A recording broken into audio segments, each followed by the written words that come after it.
What up, y'all? It's your boy, Mr. Downtown Ray Melo, and you're listening to the Entertainment Report on iHeartRadio, live from Dubai for Wednesday, May 24th, 2017, delivering some major stories and trends going on in the world of entertainment and beyond. You can follow the show on Facebook, Twitter, or Instagram, facebook.com/The Entertainment Report with Ray Melo, that's RAYMELO, on Twitter at The Enter Report, or on Instagram at The Entertainment Report. You can listen to the show anytime you want on iHeartRadio. Just go to iHeart.com or your iHeart phone app, search for the Entertainment Report, and it'll take you to the page. Ariana Grande's mother helped escort a group of fans to safety after the deadly explosion at her daughter's concert in England on Monday night. The singer's mother, Joan Grande, was headed to visit her daughter and helped guide as many as 10 fans seated around her in the front row backstage with her after the bomb exploded inside Manchester Arena, TMZ reported. Joan Grande escorted the group of fans backstage where they waited to safely exit the arena, ABC News confirmed. The Islamic State claims credit for the attack, which killed 22 people and injured 59 more, but it wasn't immediately clear if the suspected attacker, 22-year-old Salam Abedi, was directly or indirectly supported by the militant Islamic group. Ariana Grande tweeted she was broken following the attack and suspended the remainder of her tour as fellow pop stars reacted to the bombing. She added, "From the bottom of my heart, I am so sorry. I don't have words." Grande returned home to Boca Raton, Florida Tuesday and was greeted by boyfriend Mac Miller, E! News reported. She was scheduled to perform Thursday and Friday at the O2 Arena in London, but suspended her dangerous tour following the attacks, CNN reported. James Bond actor Sir Roger Moore died Tuesday at the age of 89. The British star, who played 007 in 7 films, died in Switzerland after a short battle with cancer, Moore's children said on his social media accounts. Deborah Jeffrey and Christian Moore wrote, "It is with a heavy heart that we must announce that our loving father, Sir Roger Moore, has passed away today in Switzerland after a short but brave battle with cancer." The trio added, "The love with which he was surrounded in his final days was so great it cannot be quantified in words alone. Thank you, Pops, for being you and for being so very special to so many people." Moore shares Deborah, Jeffrey, and Christian with his third wife, Italian actress Luisa Mattoli. He is also survived by wife Christina Tholsup, who he married in 2002. The actor's children says, "Our thoughts must now turn to support Christina at this difficult time, and in accordance with our father's wishes, there will be a private funeral in Monaco." Moore first played James Bond in Live and Let Die in 1973, and last portrayed the character in A View to Kill in 1985. He later appeared in The Man Who Wouldn't Die, Spice World, and Boat Trip, and was known for his humanitarian work with UNICEF. Moore was 89. Director Zack Snyder and his wife, producer Deborah Snyder, are stepping down from the Justice League following the death of their daughter. Zack Snyder made the announcement Monday that he will be unable to finish work on the superhero ensemble film in order to focus on the healing of their family. Snyder's daughter Autumn committed suicide in March at the age of 20. The filmmaker, who kept the matter private, initially wanted to continue work on Justice League as the project was put on hold so the family could deal with the tragedy. Snyder said while speaking with The Hollywood Reporter, "In my mind, I thought it was a cathartic thing to go back to work, to just bury myself and see if that was the way through it. The demands of this job are pretty immense. It is all-consuming. In the last 2 months, I've come to the realization I've decided to take a step back from the movie to be with my family, be with my kids who really need me. They are really having a hard time. I'm having a hard time." Warner Bros. Wanted to delay the film, which stars Ben Affleck as Batman, Henry Cavill as Superman, Gal Gadot as Wonder Woman, Eliza Miller as The Flash, Jason Momoa as Aquaman, and Ray Fisher as Cyborg, but Snyder wanted Justice League to reach its planned November 17th release date. Stepping in for Snyder will be Joss Whedon, who directed Disney and Marvel's Avengers and Avengers Age of Ultron, to lead Justice League through some post-production and to direct some additional scenes. Warner Bros. President Toby Emmerich said of Whedon's involvement that directing is minimal. It has to do to the adherent to the style and tone and the template that Zack set. We're not introducing any new characters. It's the same characters and some new scenes. He's handing the baton to Josh, but the course has been set by Zack. I still believe that despite this tragedy, we'll still end up with a great movie. Whedon was brought into the DC Comics and Warner Bros. Fold after he signed on to helm an upcoming Batgirl film in March. Snyder said, "Here's the thing, I never planned to make this public. I thought it would be just in the family, a private matter, our private sorrow that we would deal with. When it became obvious that I needed to take a break, I knew there would be narratives created on the internet. They'll do what they do. The truth is, I'm past caring about that kind of thing now. He continued by saying, I want the film to be amazing, and I'm a fan, but all that pales pretty quickly in comparison. I know the fans are going to be worried about the movie, but there are 7 other kids that need me. In the end, it's just a movie. It's a great movie, but it's just a movie. The Snyders are raising 7 kids and stepkids together. The 51-year-old had previously helmed Man of Steel and Batman vs. Superman Dawn of Justice alongside Deborah as a producer. The couple also produced Wonder Woman, directed by Patty Jenkins, that arrives in theaters June 2nd. Gal Gadot wrote on Instagram Monday alongside a photo of herself on the set with the director, "You have created so much that will last forever. Wonderful things, your values are left in your movies, your friends, and most of all, your special, beautiful family. The love you have for people, kindness, and selflessness are your legacy to us. Thank you, Zach. Love you always." And Patty Jenkins wrote, "Our hearts are with the Snyders and have been truly good people and friends to so many." Tom Cruise has officially announced on Australian television that a sequel to one of his beloved films is now in the works.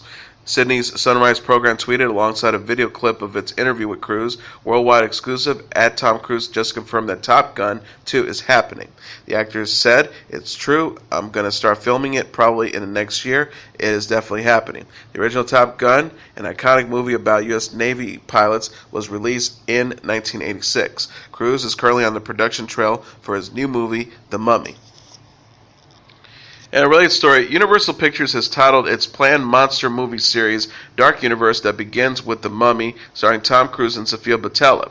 The cinematic universe will feature films based on the studio's catalog of classic movie monsters such as Frankenstein, Dr. Jekyll and Mr. Hyde, and The Invisible Man.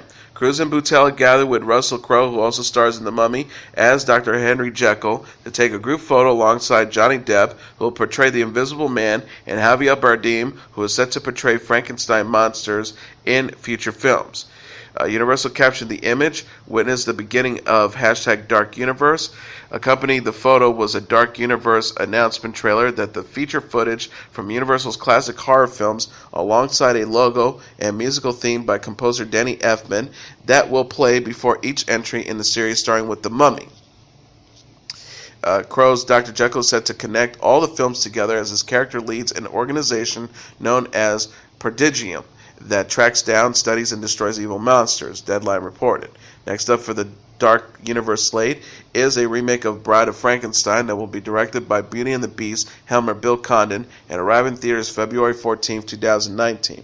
Universal Pictures Chairman Donna Langley said in a statement, "We take an enormous pride in the creativity and passion that has inspired the reimagining of Universal's most iconic monsters and promises audiences that we will expand this series strategically."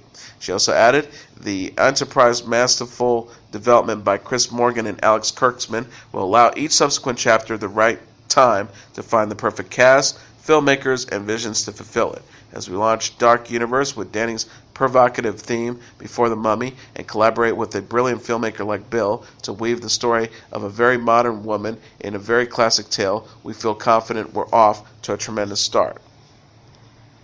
Filmmaker-comedian Jordan Peele's next movie with Universal Pictures will hit theaters in less than 2 years. The project, listed as an untitled social thriller, is set to arrive in theaters on March 15, 2019, Deadline reported. The release date comes after Peele signed a 2-year first-look deal with Universal Pictures following the success of his film Get Out. The deal gives the studio the first opportunity to produce and distribute films made and produced by Peele and his production company, Monkey Paw Productions. Peele will direct, write, and produce the project based on his original vision. The new film is said to have a budget 5 times larger than the one used on Get Out, according to The Hollywood Reporter. Get Out, which tackles themes of racism, and was a critical and commercial success, grossing more than $194.5 million worldwide. Peele will also partner with Universal to co-produce several Michael-budget projects with his Get Out collaborator Jason Blum and his company Blumhouse Productions. Rihanna and Lupita Nyong'o will star in a new Netflix film based on a popular meme. The 29-year-old singer and 34-year-old actress landed a heist film from director Ava DuVernay after a meme of the pair went viral in April. DuVernay tweeted Monday after the news broke, "We deserve nice things." Entertainment Weekly reported Netflix picked up the project with a very aggressive bid at the 2017 International Film Festival. The streaming service is said to have beat out several other interested companies. The movie is inspired by a photo of Rihanna and Nyong'o from a Mimi fashion show in 2014. The picture became an internet sensation after social media users said that the pair looked like they belong in a heist film. One fan wrote, "Rihanna looks like she scams rich white men, and Lupita is the computer-smart best friend that helps plan the scams." Rihanna and Nyong'o subsequently expressed interest in the idea on Twitter.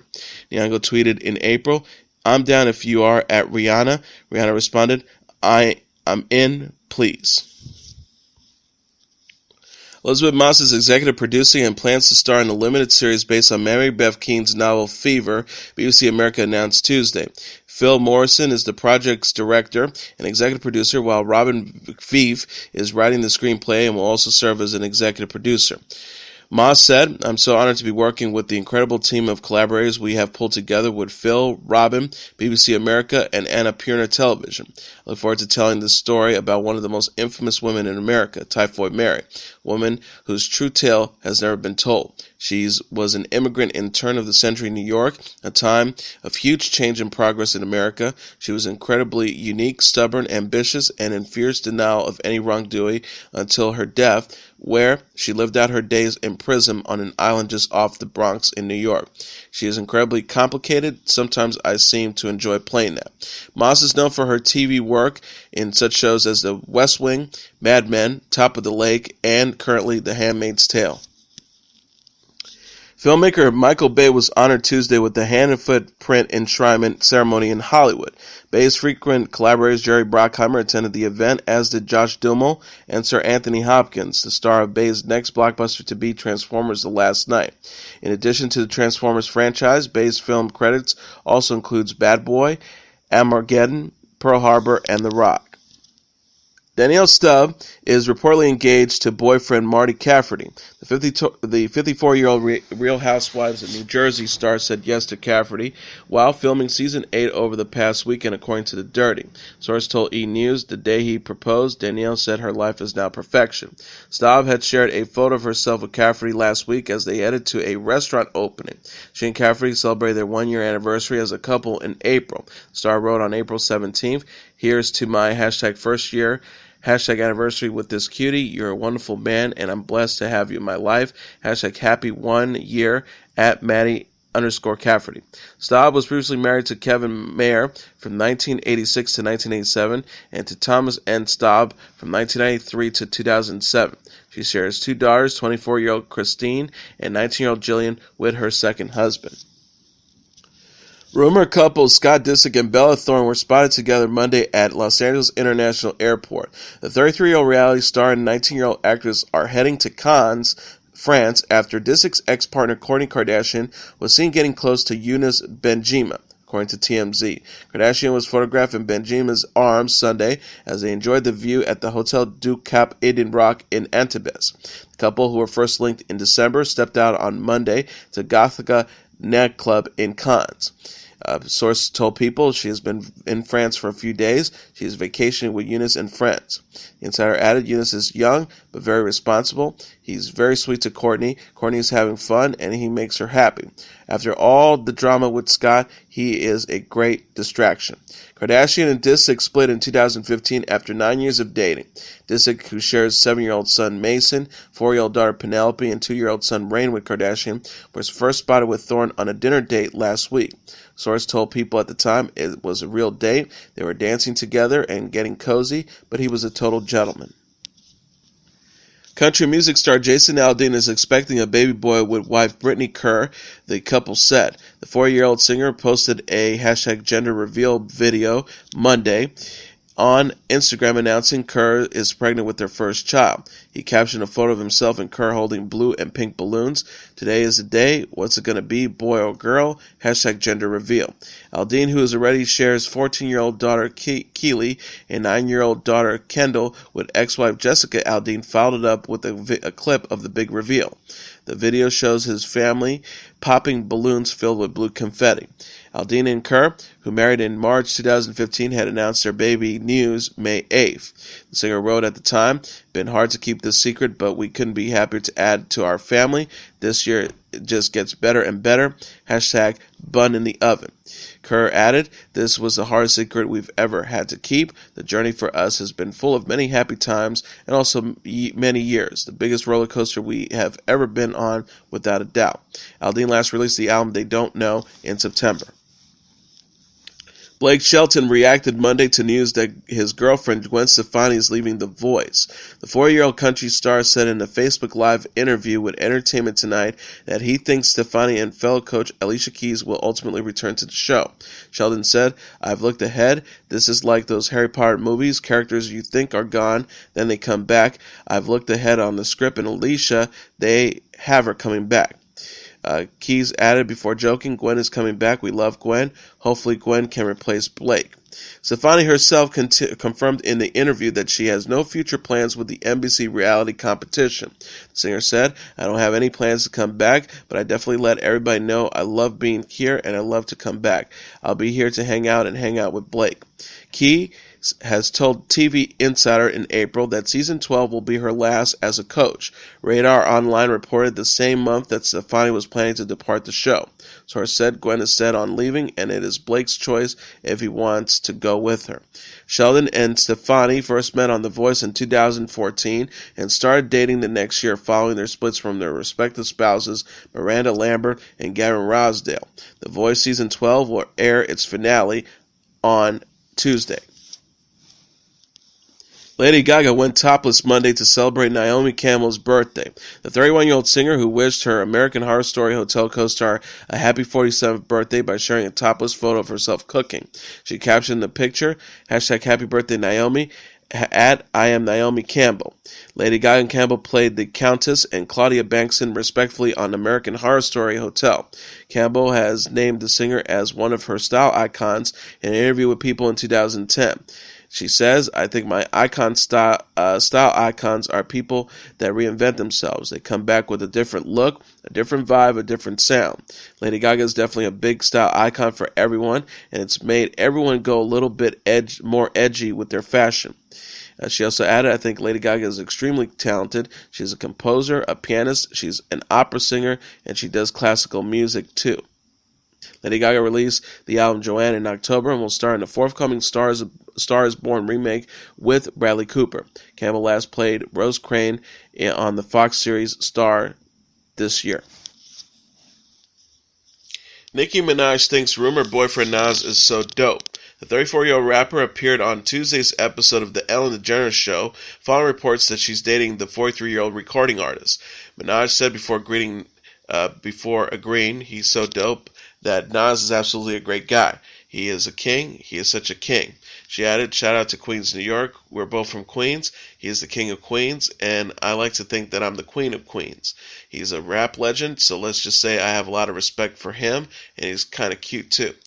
Minaj confirmed that she and Nas have sleepovers, but told DeGeneres they haven't had sex. She explained, "I'm just chilling right now. I'm celibate. I want to go a year without dating any man. I hate men.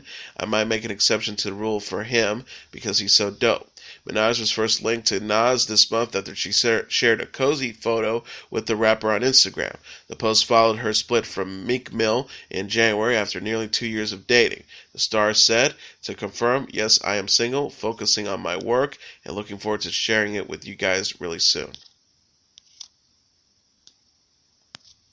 And finally, Katy Perry is opening up about her feud with fellow singer Taylor Swift. The 32-year-old singer confirmed Monday on a Late Late Show Carpool Karaoke special that her bad blood with Swift began over backup dancers. Perry told host James Corden, "It's about backing dancers," explaining that the 3 of her backup dancers asked to tour with Swift while she wasn't touring.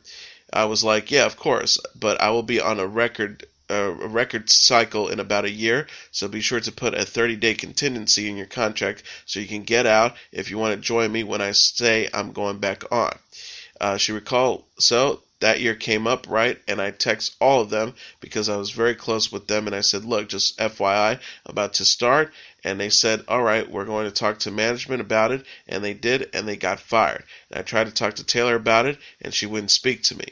The Star said of Swift's single, Bad Blood, I do the right thing anytime that it feels like a fumble. It was a full shutdown, and then she writes a song about me. I was like, okay, cool. That's how you want to deal with it. Perry's conflict with Swift began in 2014 when Swift hinted to Rolling Stones that Bad Blood is about Perry.